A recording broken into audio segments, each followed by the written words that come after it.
తెలంగాణలో ఒక వెలుగు వెలిగిన బీఆర్ఎస్ పార్టీ గతంలో ఉన్న టీఆర్ఎస్ పార్టీ దాదాపుగా 10 సంవత్సరాల పాటు ప్రజల్లో ఉంది. అధికారం కోల్పోయిన తర్వాత ప్రజల నుండి కొంత దూరమైన నేపథ్యం అయితే కొంత కనిపిస్తూ ఉంది. ఎప్పుడైతే టీఆర్ఎస్ పార్టీ కాస్త బీఆర్ఎస్గా ఎప్పుడైతే మారిందో అప్పటి నుండి కూడా కొంత ఇబ్బందులు ఎదుర్కొంటున్న నేపథ్యం అయితే కనబడతా ఉంది. ఇప్పటికి కూడా బీఆర్ఎస్ పార్టీలో కొంత గందరగోళ వాతావరణమే కనిపిస్తూ ఉంది. అధికారం కోల్పోయిన తర్వాత అధినేత ఫామ్ హౌస్ మాత్రమే పరిమితం అయిపోయారు.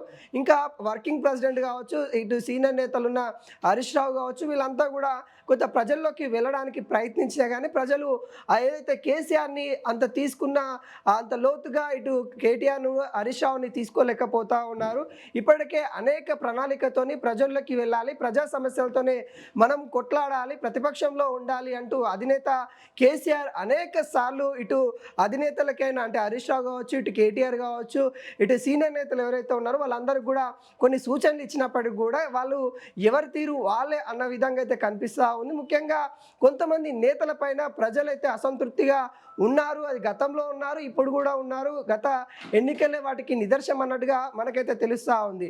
ఇప్పుడు కూడా బీఆర్ఎస్ పార్టీలో ఏదైతే సభ్యత్వ నమోదు కూడా కొంత ప్రాతిపదికలతో ముందుకు వస్తూ ఉంది. దాంట్లో కూడా కొంతమంది నేతలు అసంతృప్తి వెల్లడిస్తూ ఉన్నారు. ప్రజల నుండి అసంతృప్తిగా ఉన్న నేతలు ఎవరైతే ఉన్నారో వాళ్ళకి మళ్ళీ పగ్గాలు ఇచ్చేసి వాళ్ళనే మళ్ళీ ప్రజల్లోకి వెళ్ళమంటే మరి ప్రజలు అదే ఆవేదన వ్యక్తం చేస్తారు కదా. కొత్త వారికి అవకాశం కలిగించాలి అంటూ చాలామంది బీఆర్ఎస్ అధినేతకైతే విన్నపించుకుంటున్న పరిస్థితి కనబడతా ఉంది. ఇప్పటికే ఏదైతే సభ్యత్వ నమోదు కార్యక్రమం ఏదైతే ఉంటుందో అది డిజిటల్గా తీసుకొని రావాలి అన్నట్టుగా బీఆర్ఎస్ పార్టీ ప్రణాళిక చేస్తూ ఉంది.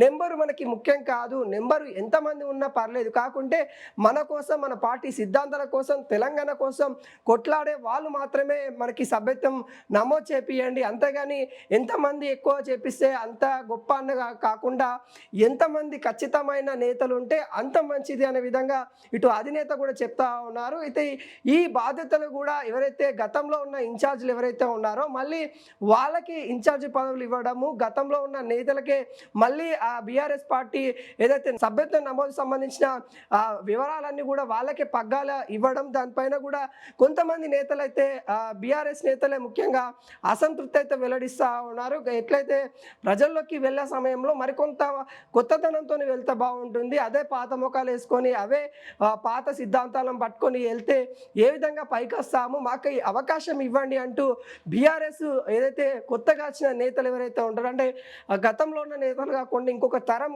నేతలు కూడా ముందుకు వస్తూ ఉన్నారు. వాళ్ళకి అవకాశం కలిగించండి అని కూడా వాళ్ళ ఆవేదన వ్యక్తం చేస్తూ ఉన్నారు. దీనిపైన బీఆర్ఎస్ పార్టీ ఇప్పటికైనా ఫోకస్ చేయాల్సిందే అన్నట్టుగా చాలామంది అయితే విన్నపాలు అయితే చేసుకుంటా ఉన్నారు. కొంత గందరగోళంగా తెలంగాణ ఏదైతే ప్రతిపక్షంలో ఉన్న బీఆర్ఎస్ పార్టీ ఉన్నట్టు కూడా కనబడతా ఉంది. ఎందుకంటే ఎవరి దారి వారే అన్న విధంగా కనిపిస్తూ ఉంది. ఎవరికి పొంతన లేకుండా పోతూ ఉంది. ఒక నాయకత్వం లోపం అనేది అక్కడ కనిపిస్తూ ఉంది. కేసీఆర్ ఉన్నప్పటికీ కూడా కేసీఆర్ ఇన్వాల్వ్మెంట్ అనేది కూడా కొంత తగ్గిపోవడం వల్లనే ఇదంతా సమస్య తలెత్తుతూ ఉందన్నట్టుగా కొంతమంది రాజకీయ విశ్లేషకులు అయితే చెప్తా ఉన్నారు. మరి ఎందుకు బీఆర్ఎస్ పార్టీ తన యొక్క ఉనికిని చాటుకోవడంలో విఫలమైపోతూ ఉంది? ఏమున్నా కానీ ఒక వ్యక్తికి సంబంధించిన వివాదం కావచ్చు, ఒక పార్టీకి సంబంధించిన సమస్య కావచ్చు, వీటిని పట్టుకొని వాళ్ళు ప్రజల్లోకి వెళ్ళాలనుకుంటున్నారు. కానీ ప్రజల సమస్యలను ఎందుకు వీళ్ళు పట్టుకోలేకపోతా ఉన్నారు? ఎందుకంటే ఇప్పుడు తెలంగాణలో ప్రధాన సమస్య ఏమన్నా ఉందా అంటే రైతులకు సంబంధించిన ఒడ్లు కొనుగోలుకు సంబంధించిన సమస్యలు ఉన్నాయి.